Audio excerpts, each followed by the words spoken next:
Dynamite, sushi, no crab, no wrapper, No onion. no onion. Yes. Okay. 8 pieces. Yes. Okay. Cash or card, madam? Card. 54.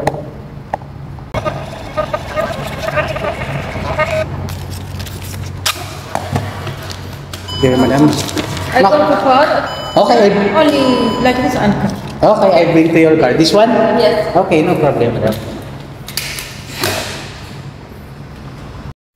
After ko ngang ma-receive ang order ni madam na request niya, ito at gagawin na natin ang order niya na dynamite shrimp na without crab and without onion spring and nori wrapper. Dahil nga di si madam may allergic daw sa seaweed, kaya naman hindi ko na nilagyan dahil yun nga ang request niya. At dahil nga dito sa amin ay pwedeng mag-request ang aming mga customer pag ayaw nila ng aming ibang ingredients na inilalagay sa aming mga maki rolls. Kaya nga more on cook ang nilalagay namin dito sa aming sushi maki. Dahil more on customer nga namin na request gusto nila puro luto, ayaw nila ng raw. Meron akong stock na soya wrapper dati, kaya lang napag-abutan ng expire, kaya naman itinapon ko na. At saka yung aming ginagamit na white clear na pang spring onion, dahil nga expire na yun, kaya itinapon ko na din. Kaya naman sabi ko kay madam, ito po kung order nyo yung sushi maki, baka po pag kinuha nyo ng chopstick ay mahulog at masira dahil nga wala itong wrapper. Sabi naman ni madam okay lang.